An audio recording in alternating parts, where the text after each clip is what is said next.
Just checking the live stream audio, not just checking the audio. Just checking the live stream audio. Live stream audio, check, check, check, check, check.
Hi, everyone. Okay, thanks so much for coming. Yeah, welcome to Trajectory Labs. We are not going to do Slido today because we do have a smaller group. So, contrary to your last few events, just throw up your hand, and if Catherine deems you worthy, she'll draw attention to you, and we'll bring you an audience mic. So yeah, I guess I should have started with welcome to Trajectory Labs. If it's your first time here, any first timers here? I think there's a first timer behind the glass doors. You have to use the keypad right behind the door. Great example. Okay, cool. If you need to get back in from the washroom, be sure to use the keypad. Yeah, feel free to throw up your hand. If you do have a question, wait until we bring you the mic because we may have some people streaming from online, and then they will not be able to hear your question. So please throw up your hand, and then we'll bring you a mic, and then you ask your question. Yeah, any other ground rules from you, Catherine? No? Okay. Yeah, we're really excited to have Catherine here presenting on Nick Bostrom's work on what's the title again? A global investment, open global investment as a governance model for AGI. And for those of you who don't know about Trajectory Labs, we are a nonprofit co-working and event space aiming to support people who are working on the most pressing problems in AI safety. We do multiple events per week. We run a co-working space here. If you're interested, come talk to myself or Catherine, or actually probably the majority of people here at the event today are a part of the lab. So feel free to talk to us if you're interested in getting involved. And I'll pass things over to Catherine to introduce herself. Big round of applause. Thanks, Mario. So if you've been here before, you know me. I'm the blonde one. I'm a lawyer by background. I work at the Future Society, which is a globally positioned think tank. I'm on the EU team primarily, occupied with working on the AI Act and implementing acts and various other things. The organization, similarly to Trajectory Labs, is particularly concerned about risks from advanced AI, and we try to align AI through governance measures. And so, yeah, in Canada, I work at AI Governance in Canada, AI Governance and Safety Canada. It's a nonprofit here that is also concerned with AI regulation and global responses and Canada's role in that initiative. I'm the policy lead there. I have been for about 2 years now. We host the Slack channel that you can get on if you want to stay in touch with us. There will be a QR code at the end of the presentation for you to access that. And then, you know Mario already, so I'm going to skip that. And that's the title of the talk, Open Global Investment as a Governance Model for AGI. Note that this is not my work. I'm simply telling you what Bostrom said and his ideas. So perhaps a quick introduction. Anyone not familiar with Bostrom? Cool, okay, good. So that's worthwhile doing. So he is one of the most cited voices in this space, one of the OGs, essentially, that started to talk about AGI and ASI very, very early on. So when he puts forward a governance proposal, that's probably really worth paying attention to. His background is in philosophy. He was at the former Future of Humanity Institute in Oxford that no longer exists, but he still does. And yeah, so longtime thinker on existential risks. He is known for very, very important publications in this space. First and foremost, the book Superintelligence. And yeah, has really influenced and shaped the landscape very, very early on. He's also a figure of some controversy. Criticisms are often around him being sort of like a bit fantastical about the risks that he envisions. He's a very forward-thinking individual. Some people are concerned that a focus on future risks of AGI or ASI is misplaced because it diverts resources from today's risks. But he stands very strongly on this position, essentially with the ambition to regulate the future of AI, because that can essentially pose existential risks to humanity, and today's risks seem to be dwarfed compared to the existence of humanity in general. So what societal values are there to protect if we don't have a society, basically, is the general idea. A couple terms that I already threw around and that I want to make sure I clarify.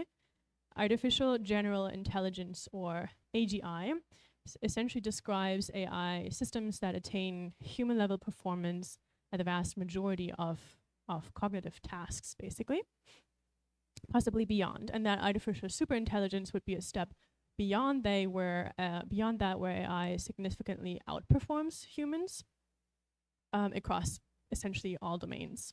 And then there's a very popular and important concept that I believe Bostrom has coined, or certainly spoken about quite a bit, which is a fast takeoff scenario. The idea there essentially being, if we are able to automate with AI, AGI or ASI, the development of AI itself, there's possibility of these feedback loops, if you will, where we get to recursive self-improvement, which could then accelerate the capability development of AI so fast that we just simply cannot keep up, and that might happen in hours, days, weeks, rather than decades. Why does this matter for governance? Well, generally the way that governance works pretty slow, and so fast takeoff scenarios are very difficult to handle with the governance structures we generally have in place. There's lots of uncertainty as well. If AI takes over, we have no idea what the future might look like, so really tricky to prepare for that. It's also really hard for global coordination, which is something else that takes a lot of time. And the competition dynamics there are also enormous. So we already have race dynamics at play when it comes to the development of AI, but when it comes to AGI and ASI in particular, if there is a company or a nation that could reap the benefits from an intelligence of that level, then those race dynamics might be vastly accelerated. So what can we do then to design governance models that are robust under uncertainty and that can respond to these very transformative AI scenarios? So this is important context for the governance model that is proposed here, and I just simply ask that you buy into the possibility of the scenario from the outset. I will not entertain questions to whether this is realistic or not. We just try to meet Bostrom where he is at, essentially.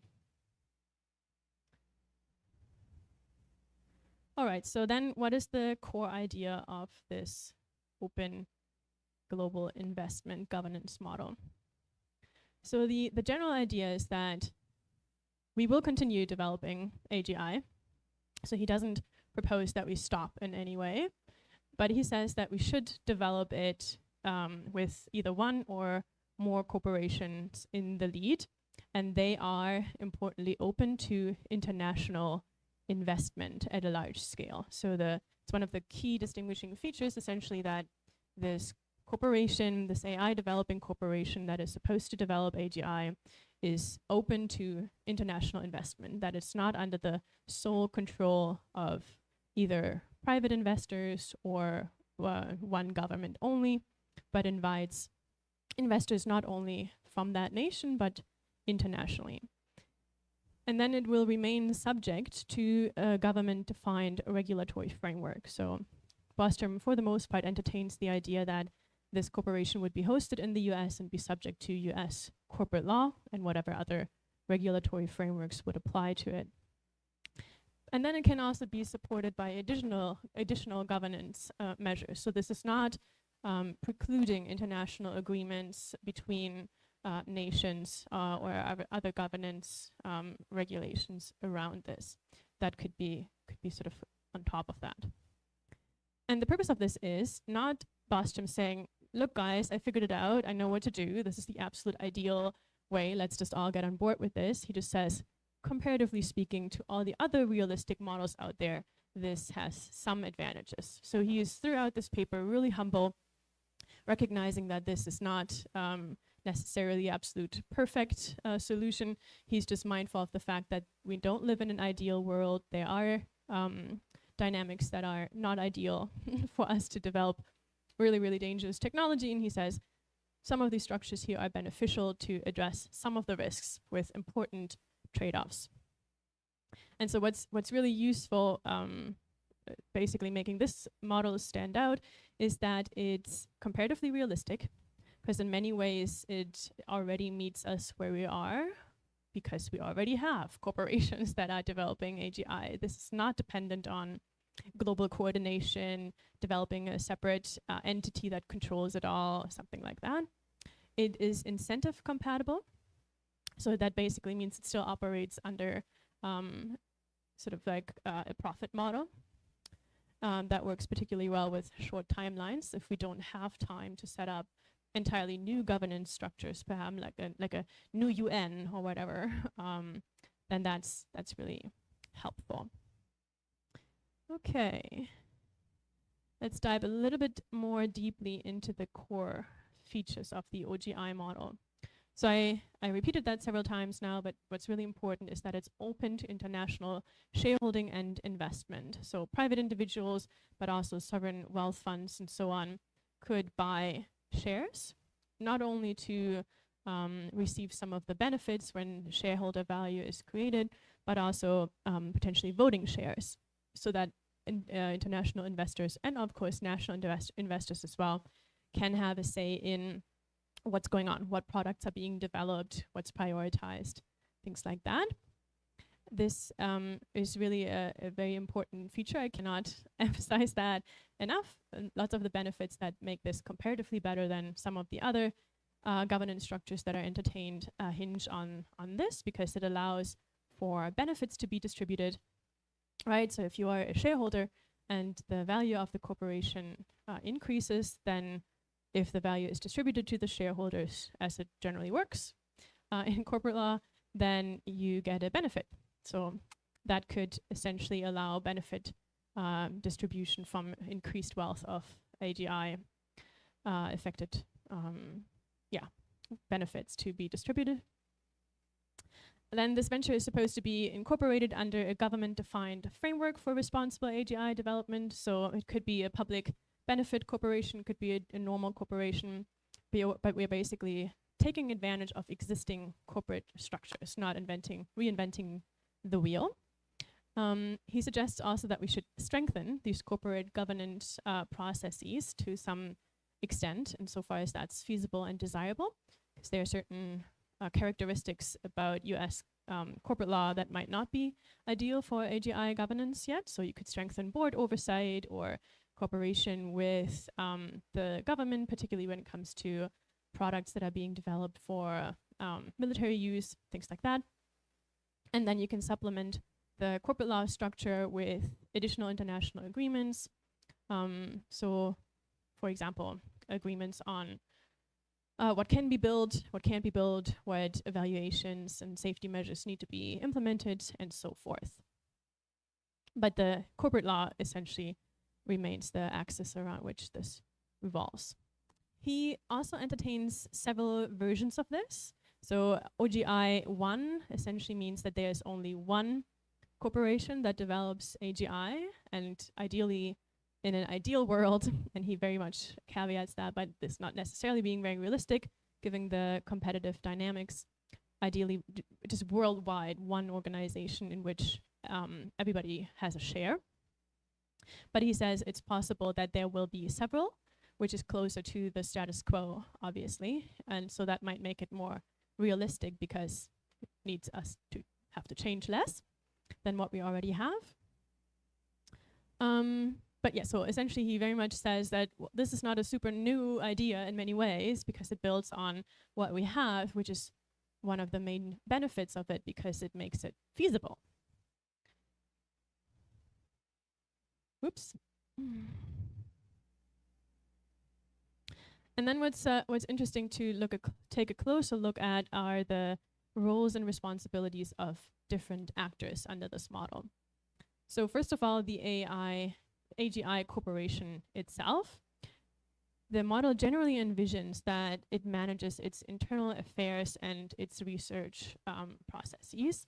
It decides which products to develop, whom to sell to, pricing, usage constraints, all of these things. Primarily, it will be profit-driven. Again, a big important feature of this governance model, because it is aligned with current incentives. So changing that would always go against these incentives. So that's a main benefit of this. but it can also reflect shareholders' ethical and societal concerns. So corporate law, to some extent, already permits that, especially if you have a public benefit corporation set up, but even if you don't, and you can have obviously some additional rules that the hosting jurisdiction would set for these purposes. So it can to some extent also be mission driven, and very likely should be, given how much we would expect its products that it launches to reshape society. And then here the distinction between the two options, OGI 1, it would be very few or one corporation holding the major influence, which is beneficial if we assume that this is indeed super, super transformative, and it's very, very useful to have all the decisions being made in one place where you don't have to navigate any race dynamics. If you have an OGI-N model, so N essentially meaning more than one but not determinative, then competition weakens each firm's control. So it's unclear who will take the lead, essentially, who will develop AGI first or at a similar time or something. But yeah, so there might be the further disadvantage that these race dynamics might overshadow any ethical concerns that that one organization would have. So if you say something like, oh, it would be really beneficial for the world to not develop this particular product or not to release it, if you have to think about a competitor that might reap the benefits from doing so, you could be very tempted to release it against your beliefs, essentially. So that's the role of the AGI corporation in general. I just remembered to perhaps pace myself a little bit and allow for questions. Maybe now is a good time.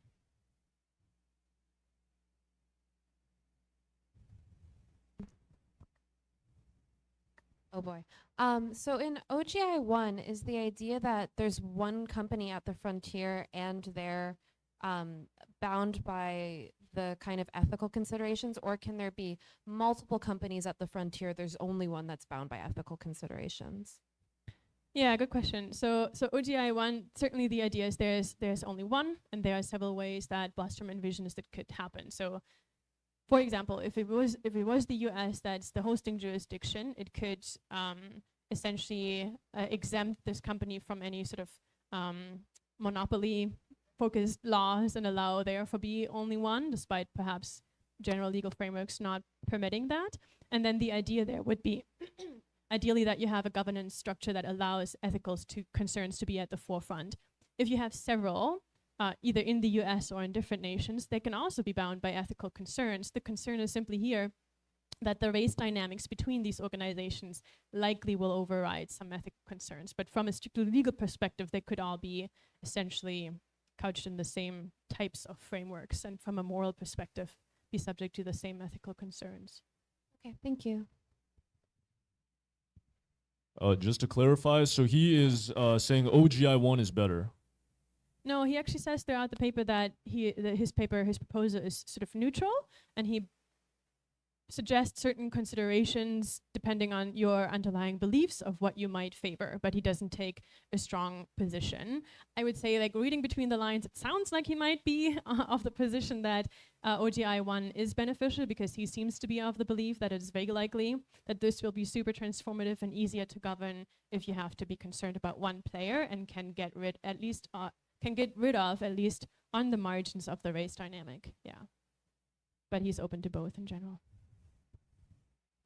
I don't know when this paper came out, but do you know like how influential this guy was in governments around the world? Because I think the Biden administration tried to do something like this, in the sense that they tried to regulate like how many companies were actually developing frontier AI, and then that received a lot of pushback from Silicon Valley. But like essentially, I think the Biden administration tried to do something like decentralization for advanced AI. Are you talking about the Manhattan Project? No, not the Manhattan Project, but I just, like, in general, their approach to AI was very much like, we're not going to do AI startups anymore. It's going to be a couple of companies doing it, and then we're going to tell you which company it is to be, and you're going to listen to us. Like, that was their approach. Okay, neat. Yeah, that's news to me. I don't know if Bostrom could claim that being the result of his thought leadership. I'm not sure. In general, I can't really estimate how influential he is with government. I can tell you that he's certainly a very prominent figure in the space in general, but also one that attracts a lot of pushback. So I would intuitively assume that official alignment with his views would be something the government might be shying away from.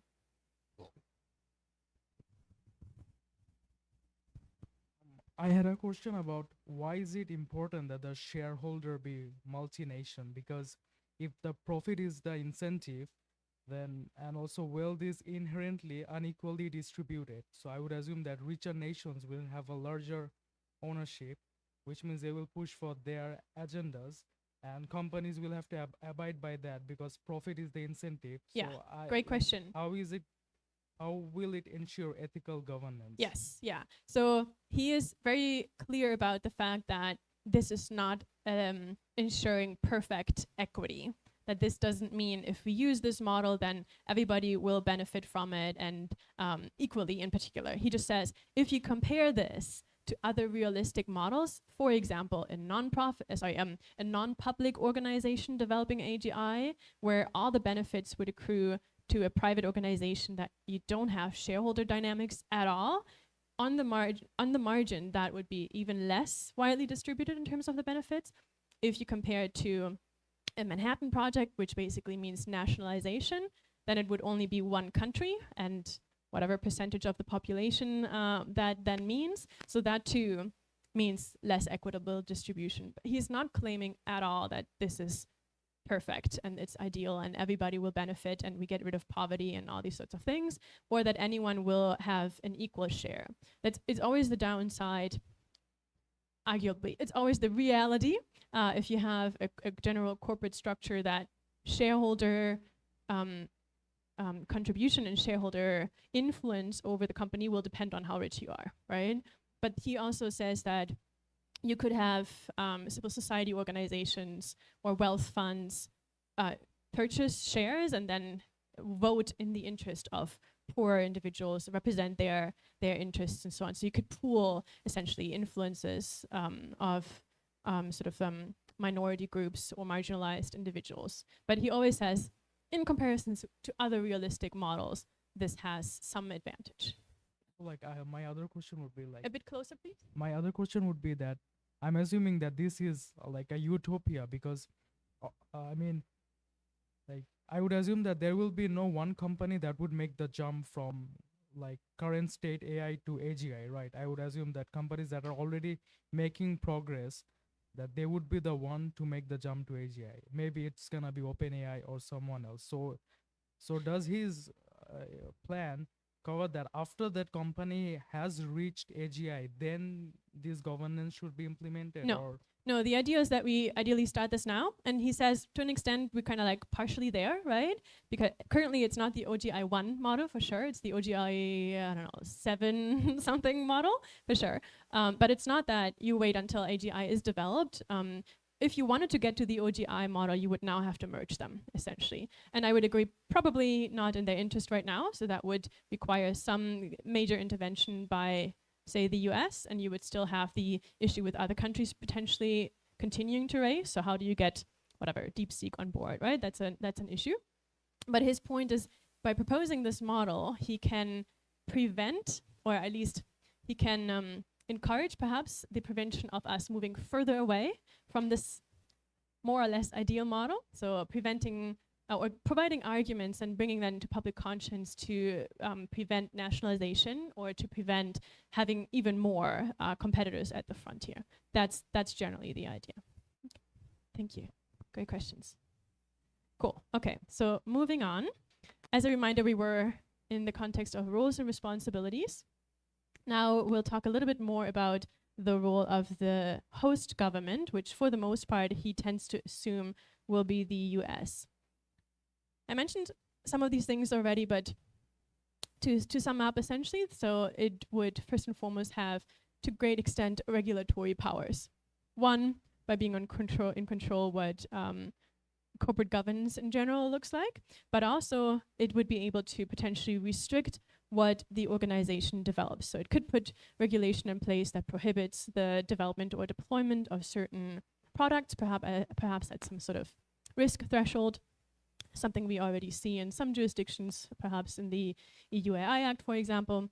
And it could also impose security measures to prevent espionage or IP theft. So essentially, the U.S. government does these sorts of things already in the military sector, first and foremost, where it requires security measures to ensure that U.S. security-relevant IP does not leave and fall in the hands of adversary nations. So it has those regulatory powers. It can also support, so rather than just restricting certain things, it can support this sort of governance structure to purchase stock. So the US could itself directly invest in these corporations. It could provide subsidies, regulatory relief, tax cuts, whatever. And it can also hinder competitors domestically or abroad. So if the US makes it its mission to say, no, we want to have one, or certainly no more than the handful we already have in terms of AGI developers, it can certainly leverage its powers in terms of control over the supply chain to make sure no one else essentially has the compute abilities to compete at the frontier.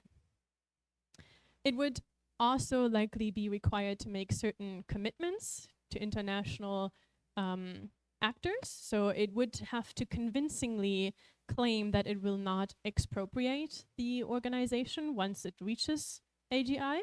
So the concern would be that it gets all of the investment from all around the world, from international shareholders, and then once AGI is actually developed, it's like, thank you very much, and we're taking control, and it is all ours.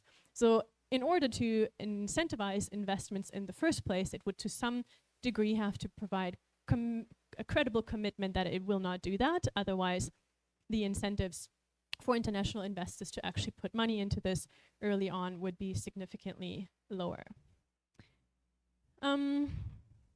Yeah, and then it might make sense for it also to commit to a degree of public oversight that it's particularly prone to provide, given that it's the host jurisdiction, because it would be obviously in everybody's interest to develop this technology safely. And in general, just corporate autonomy, just even on a lower level than expropriation, it certainly needs to make sure that the investors that have voting shares are essentially being left alone, that they can vote in the way that they want.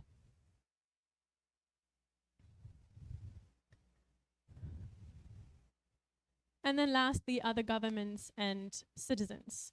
So other governments can influence what goes on in OGI 1 or N through their share ownership. So if they have voting shares in particular, they can vote in a way that represents their interest. They can obviously regulate what happens on their own markets. So let's say the EU wouldn't be precluded from saying, sure, OGI developed this product, but we still don't allow this to be placed on our market. We think it's too dangerous.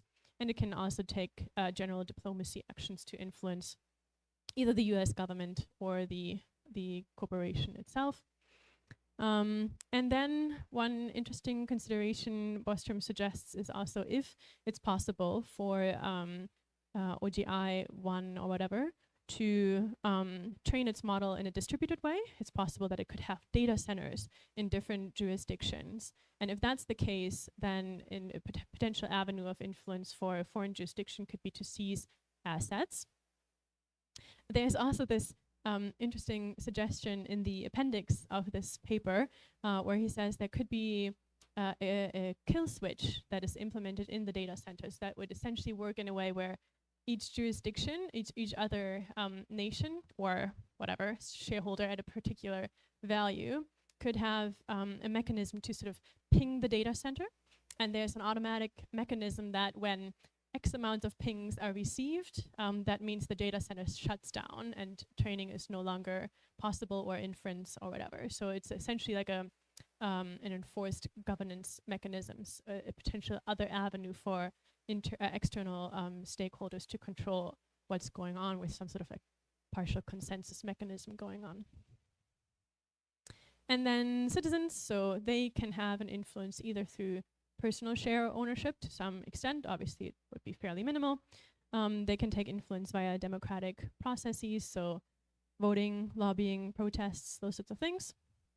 they can decide to work there or not, and general brand pressure and consumer behavior, and so on. And potentially, what I mentioned earlier is institutions like civil society organizations could essentially aggregate citizen influence through shared ownership there. Okay, with the AC off, let's move on. Questions at this time?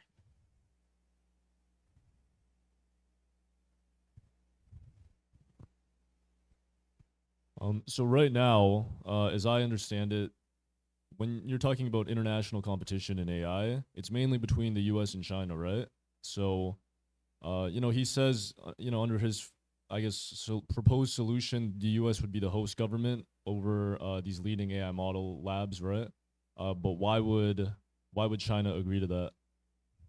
Yeah, so first of all, he tries to signal neutrality on that front as well. So he very much leaves the space open for it to be a different nation. Tends to, with this argument of like, borrowing from elements we already have, from like the status quo and so on, it seems kind of likely that it would be the US. And he is obviously completely conceding that there is a possible objection that other nations might not be on board with that. There is this potential that at some point it's so clear that a US company has the obvious lead and they're going to get there in any case, and perhaps due to supply chain constraints, China cannot catch up, in which case, again, there would be a marginal benefit for the Chinese government or individuals in other nations to be able to invest in US companies. That is better than conceding the lead to the US and it's just a national corporation, or either through nationalization or because it is developed by private organizations or even by public organizations, but the US government restricting international investment. So again, under those assumptions, it would be the better model to do it this way. The idea is not necessarily like, let's propose this and it sounds like a great idea to everybody else. But if you think into the future a little bit and you assume that there might be an unrefutable lead by the US government, by a US corporation at some point, then this seems to be clearly in the interest of other nations as well. Well, if they were to have, just like an undefeatable lead, like they were so far ahead, then wouldn't they have a much lower incentive to allow foreign countries control over?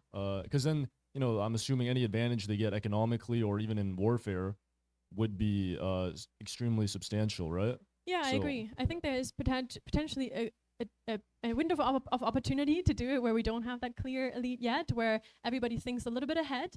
And the idea being it's in the interest of the US to not currently be in a race dynamic with China, because there is still the potential that China may take the lead. So everybody coming together, some reasoning behind it being like, actually, all things considered, this might be a good idea. But certainly there are competing race dynamics at play that make this difficult. Yes. Thank you. Oh, Yeah. Sorry. I just had a question though about like, to what extent do you think companies who are like maybe close to developing AGI would try and like mitigate the ability of shareholders to influence their decisions?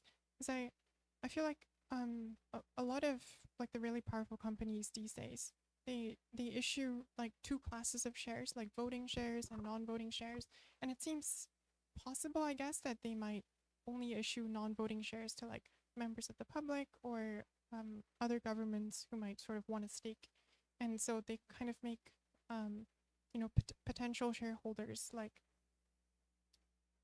it allows them to sort of benefit from the economic advantages of AGI, but like not necessarily control the development trajectory of the technology. Yeah, so first of all, we have to be aware that many of the frontier developers are not even publicly traded right now. They are only in a private investment scenario currently. And he addresses this too and says that likely will only change if funding becomes a bottleneck, because that tends to be the number one motivation to go public, that you have access to the money that shareholders pay for their shares. So that's the first thing.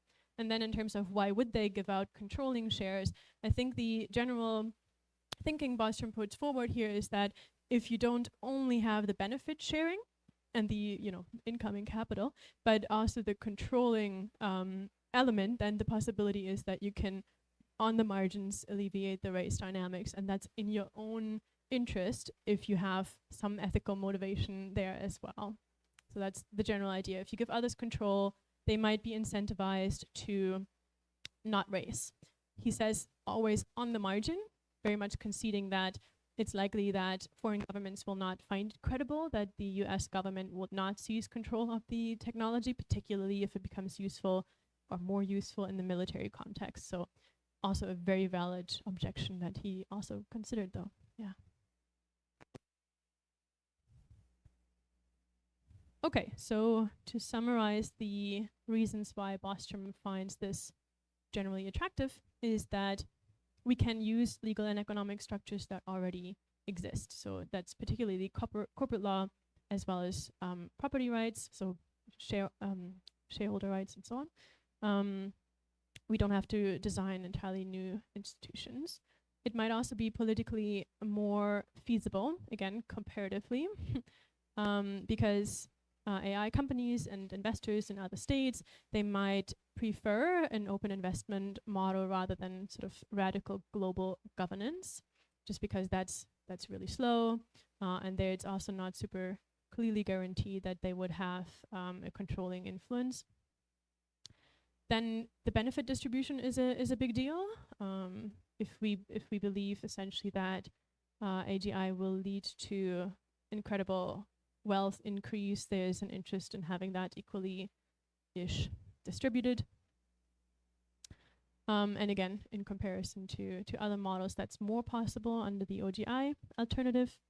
And then that goes basically hand in hand with countervailing extreme power concentration in the hands of few if we have somewhat widely distributed shareholders. Limitations and critiques. So he says himself it's very imperfect. It's a second best solution, not that we have a first best one that seems achievable right now. But in general, the criticisms that he mentions that obviously such a structure would still be profit driven, and unless you can get a secure version of the AGI 1 model, then race dynamics might persist and it still could end up in catastrophe. International investment might not guarantee democratic accountability. States with less power will still be marginalized, likely, because, money rules and so on. Fast takeoffs could still be a problem because even a well-governed corporation under his model might not have the capability to manage emergent risks. And then lastly, this is a model that he thinks probably holds only until a certain point of AI capability development. It's just really unpredictable what the world might look like in an ASI scenario. Any questions or thoughts on that front? Suchan. It seems like the entire model is sort of predicated on the United States giving up the right to nationalize or expropriate the company, assuming some sort of AGI 1 model where the US is the primary developer. But I guess it seems sort of fragile because I'm not seeing why, even if the US were to, say, concede that ability, why one government from the next would not simply have the option of revoking that, right? So even if one administration says, yes, fine, we won't expropriate, that doesn't necessarily mean that the next government agrees to it. And it seems like sort of a very fragile way of going into it because the entire investment will be predicated on that one thing. And if that is no longer a thing in the next administration, which is very possible seeing as Trump is unilaterally pulling out of international institutions, then that seems like a pretty big problem for AGI. Yeah, certainly. I think he makes that fairly clear in his proposal too, that is a major Achilles heel, basically. That one, to attract investment in the first place, as I mentioned earlier, that you have to have a credible commitment at the outset. He says you can bolster this potentially with international agreements. He then provides a bunch of examples where the US had international agreements in place and pulled out at the time where it got too tasty to do so. So yeah, again, he's very clear-eyed about these objections. I think just very motivated by the fact that it would be so great if we had this. But in terms of it being very realistic, things would have to align for sure. Is there any part of the paper where he talks about like the current situation and then how like possible ways that it could develop into this situation, or is that like not part of the paper? Yeah, so he doesn't have like a 4-phase plan or something in terms of next steps. I do have a slide at the end that where we'll talk about that a little bit though. Thanks.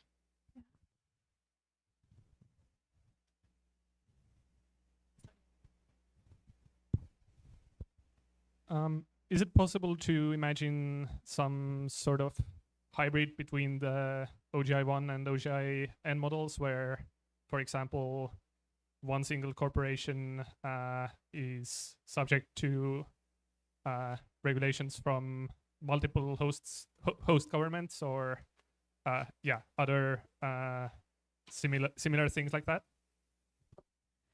Yeah, so just from like a conceptual perspective, OGI-1 means just one. So a hybrid between one and many would then be just many, I guess. But if you ask, like, could there be one that's under strict regulatory regimes and others that aren't? I suppose yes. You would just sort of sacrifice many of the benefits that you would get from control over the development.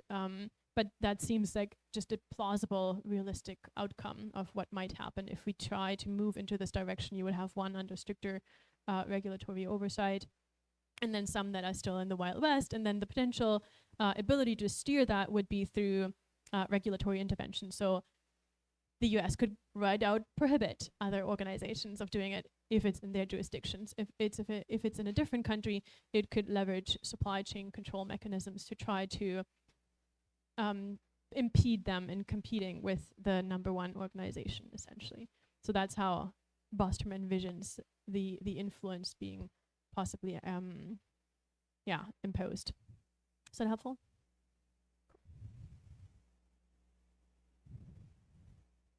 Okay, so then what do we want exactly?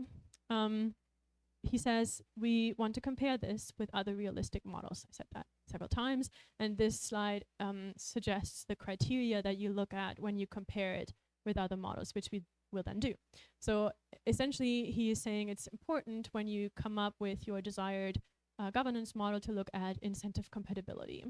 So the actors that need to essentially come to the table, they must have the incentives to comply. And we heard many objections from you guys here already why that might be tricky.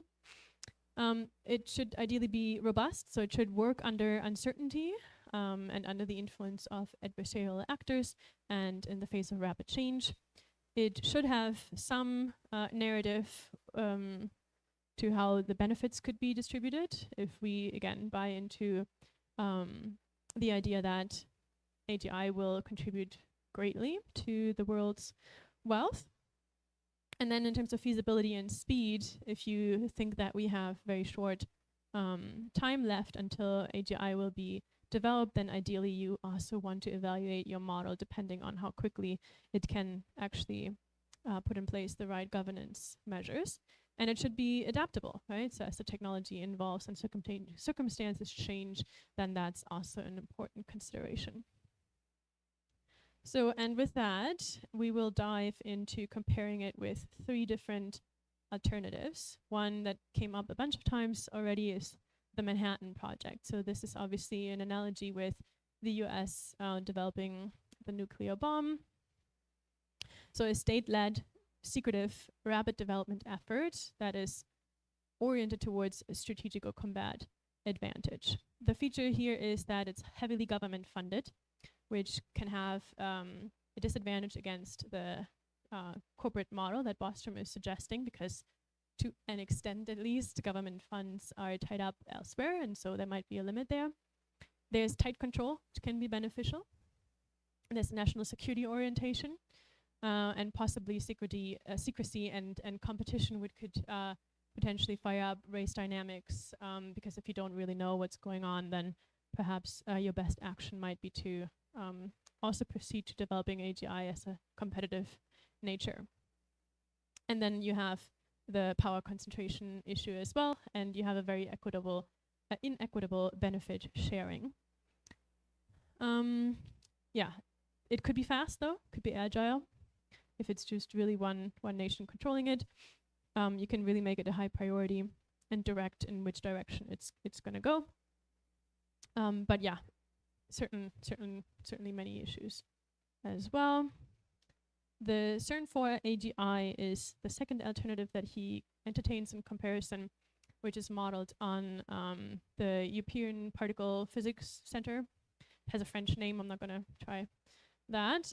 So this is basically international collaboration that's also government run, very much research oriented and distributed across nations. This has certain important features here, so broad international membership, pooling of resources, and then shared governance among nations. What he says about that is that it has an appeal from an equity perspective. It can struggle with speed, and incentives for private firms might be there to a limited extent only, so fund constraints. It's always different if you're uncertain whether you benefit or to what extent you will benefit financially. And might have a massive issue with information security.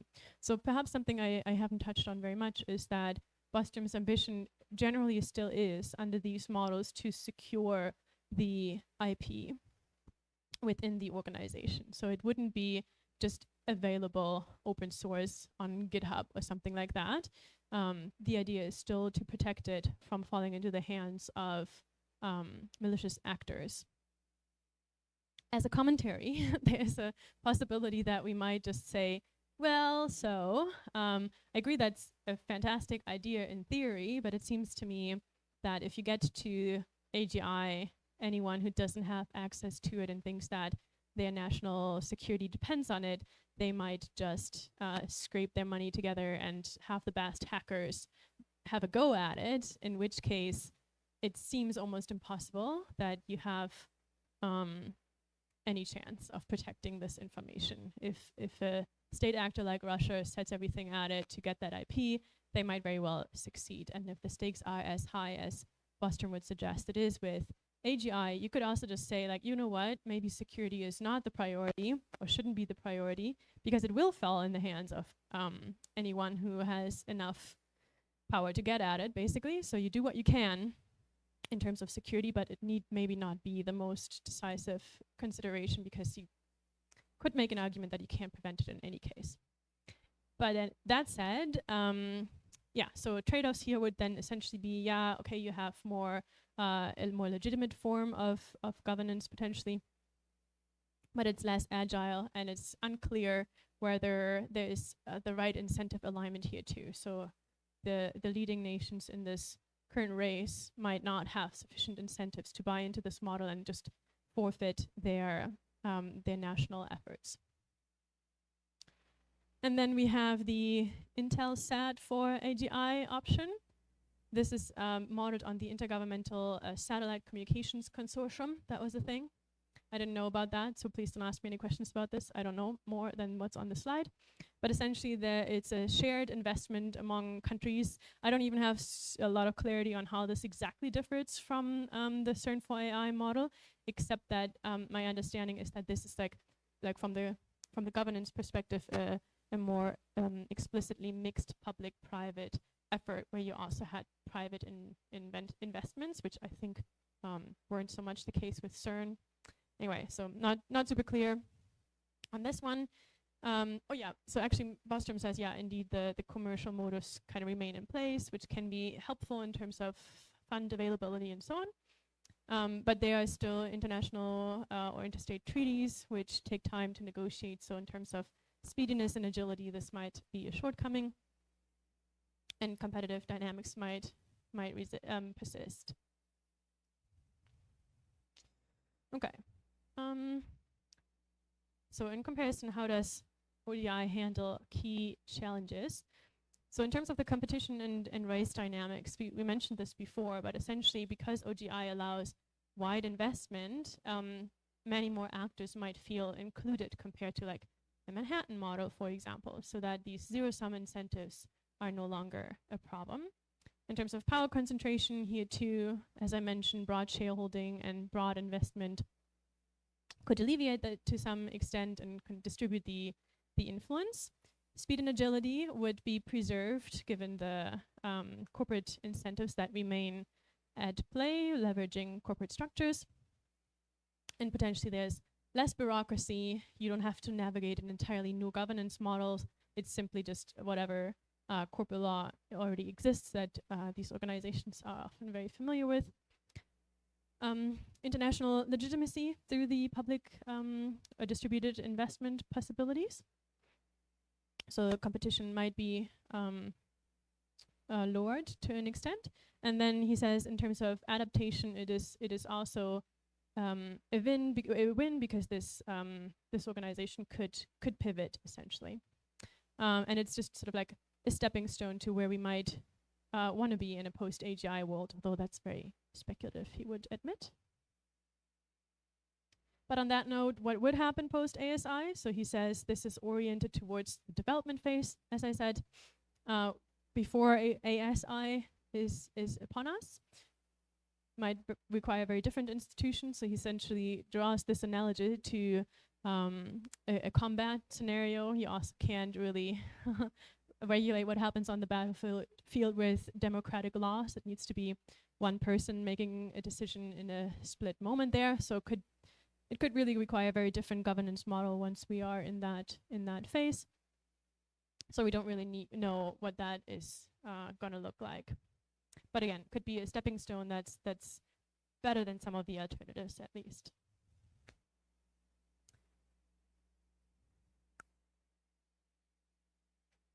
Okay, so this is for Jason. Implementation considerations and practicalities.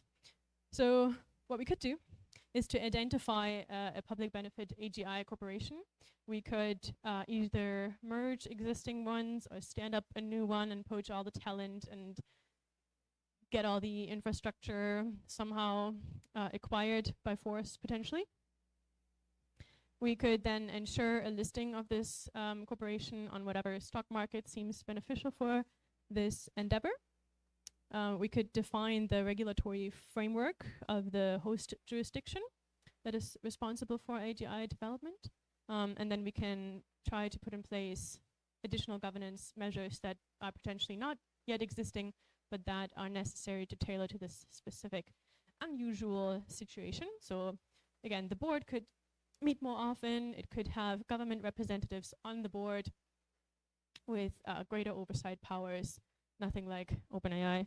And we could then encourage international investment. So like shop the idea around, build trust, all those sorts of things. Risks in this implementation phase is that investor rush might lead to cut corners. So again, profit motives could be the driving ones that then curtail certain ethical considerations. Regulatory capture, I'm not so sure about that. If we decide on one jurisdiction, it doesn't really matter very much because there are no competitors, but I suppose in an OGI-N situation that might still be a thing. Yeah, hostile takeover risk. So there you can put certain structures in place to prevent shareholder concentration. So something like China cannot have more than 20% of the voting shares or something along those lines. But there are funny corporate law rules that might make that difficult. Yeah, so that's certain concerns.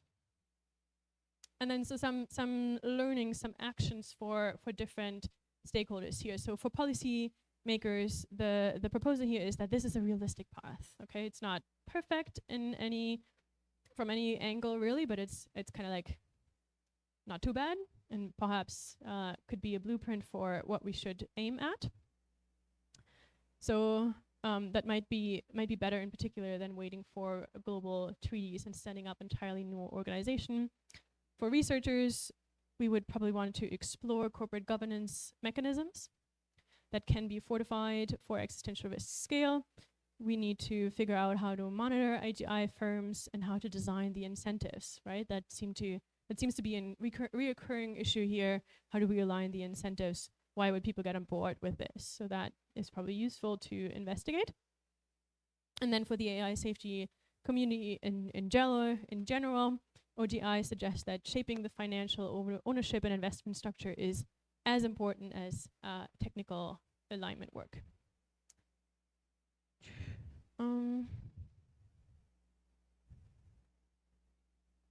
Okay, here there are a couple open questions here, areas for further study. I think it's basically a repetition from the earlier slide in a little bit more detail. And then sort of key takeaways, just to wrap it up. This is my last slide. This is a midterm government's proposal. It's not then all the problems that might come up in the future are solved. It leverages what we have in place in terms of the corporate structure that we have and the investment infrastructure. The key point here is opening the structure up to participation globally, and it aims for realism and incentive compatibility. It's not perfect, won't solve all our problems, but it has an edge on some criteria over some of the other opportunities, possibilities, and so particularly good from a short timeline perspective. Yeah, and so that's essentially a wrap. I think those are the key considerations. Happy to take more questions. Oh.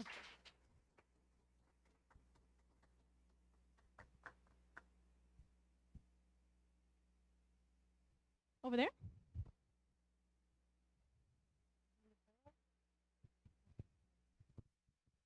Hi, thank you for the presentation. It was very interesting. I had two questions. My first question would be, is there like any industry that look like the Nick Bostrom model right now? No, because there's no industry that had to struggle with this so far. So that's I think a pretty novel idea. Yeah. And my second question is like, you said that maybe some countries should have like kind of limitation of share like China, but would it be like plausible or like possible that like, for example, the USA could not have more than like 49 or something like that? Yeah, I mean, it depends on who the host jurisdiction is, right? If we assume it's the US, I would assume it probably will ensure that it has a majority of shares. That seems, yeah, the most likely scenario, I would say. Yeah.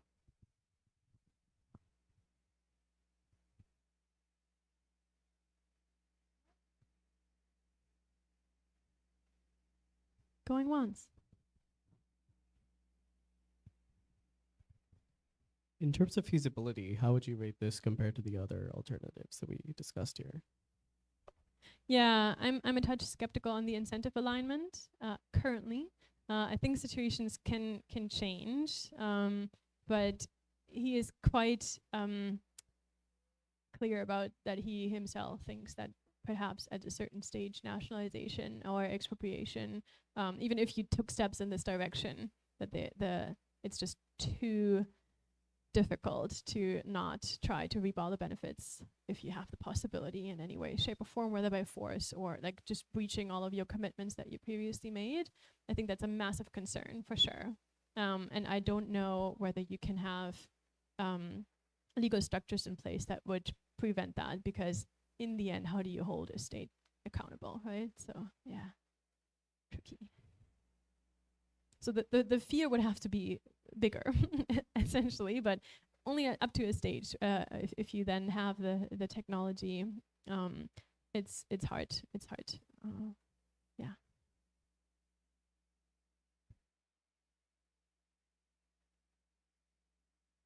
Cool, sweet. So I'll hang around if you have any questions further on, but that would be it. Thanks a ton. Great questions. Appreciate it.